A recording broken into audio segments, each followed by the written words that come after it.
Hey, it's Craig and welcome to the Econ of. Every day we're just inundated with paid content. We see it in our social media, in our entertainment, even in our news. And sometimes just to escape this, you want to pick up maybe like a physical book or go see like art in real life, somewhere, someplace where they just can't get that paid content right there in front of your face. A good one, maybe a good place to look is Alexandre Dumas' The Three Musketeers, a classic book, something that's fun, witty, adventurous, but once you start to understand the economics of paid content, you realize that those classic times, those simpler times, those times where we think that the artist cared more about creating something rather than getting a paycheck, those simple times weren't as simple as we thought. Let's go ahead and look at the economics of The Three Musketeers. See, the thing about paid content is that it is around us all the time.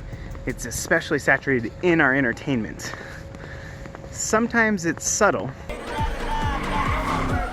trying to lose us. We'll take the right.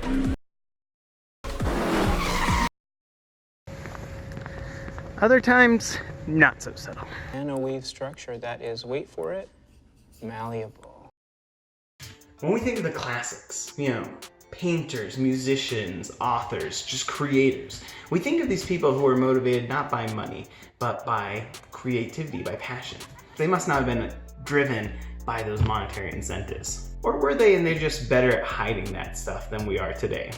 The original Three Musketeers was not published in a book. It was actually published in a series of newspaper articles in Le Siècle back in 1844. The newspaper wasn't paying Dumas for just his story.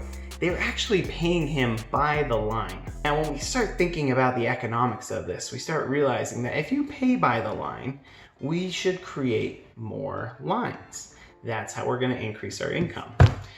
If he just has a story that he has to tell, then we shouldn't see any difference. He shouldn't be responding to these incentives.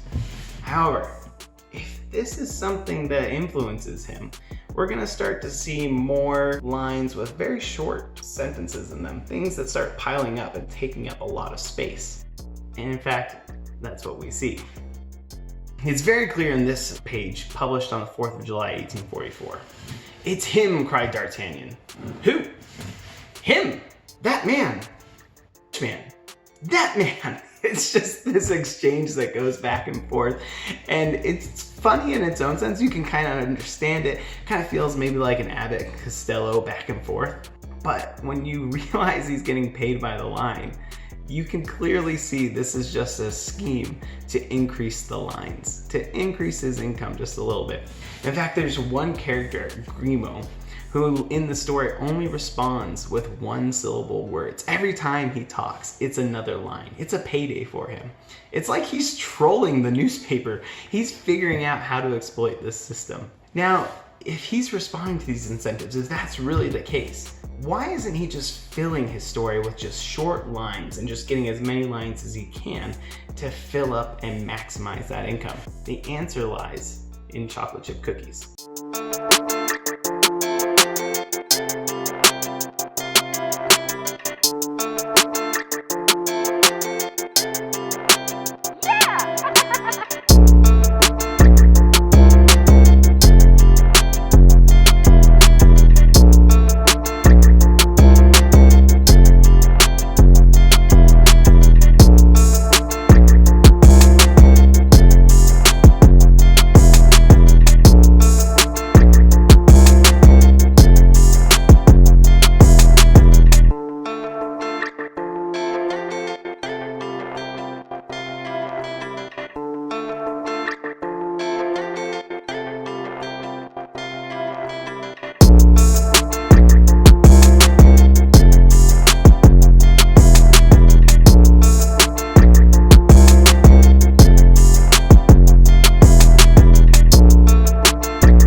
Creative works are like these different bowls of cookie dough. You have some that don't have any paid content, it's just all that creativity.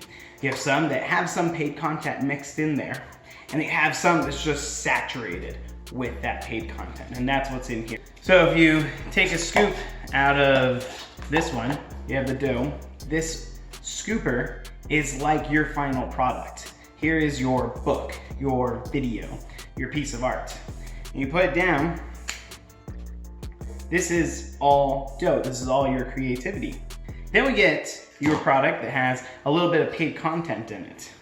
Now, what you can see is these are the exact same size. They come from that scoop. So that scoop has a limited amount of space inside of it. So every piece of chocolate chip that's in there is pushing out some of that creativity. Finally, you gotta scoop up this last one. You can see these are the same size, but the chocolate chips have pushed out all of that dough.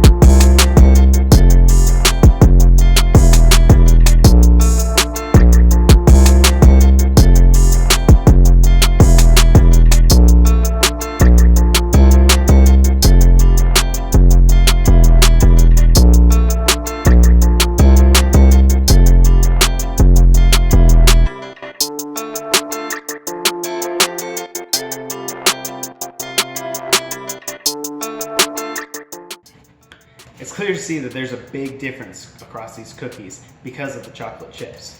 You can see where there are no chocolate chips, it's kind of just melted out and spread everywhere.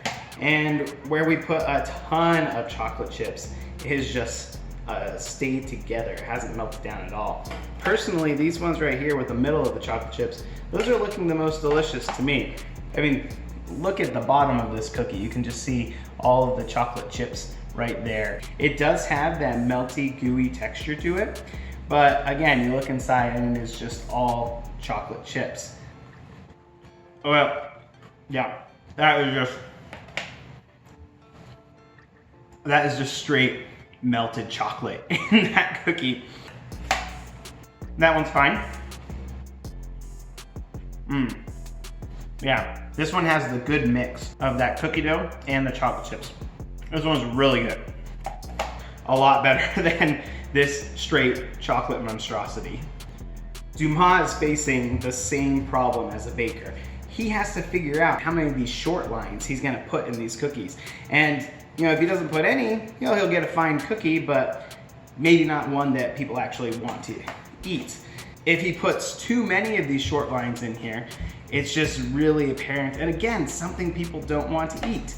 So he has to find something in the middle. Just like a baker's primary goal is to make a cookie that people actually want to eat, Dumas needs to make a story that people actually want to read. And if it becomes absorbed in these short lines, it's not gonna be a very interesting thing. I don't really want to eat more of this. But if it's a cookie like this, if it's a story like this, where the short lines are spread through and makes it interesting, but still palatable, it's gonna be a good story. Oh, I need some milk. So paid content is a lot like those chocolate chips and how they make the cookie better. Paid content can actually make your story better. With Dumas, the dialogue gets a little snappy, it gets fun, it's entertaining.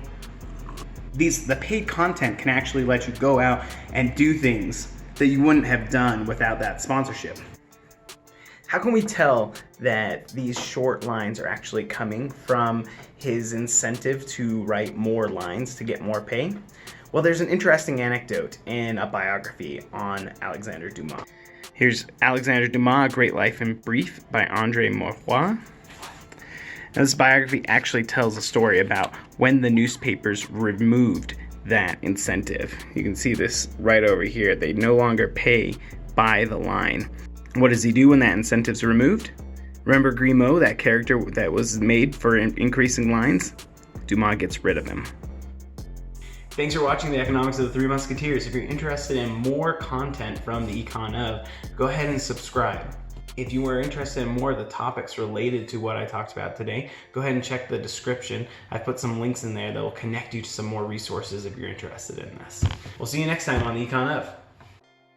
I'm really worried about how this video is going to turn out because This cookie dough is really good.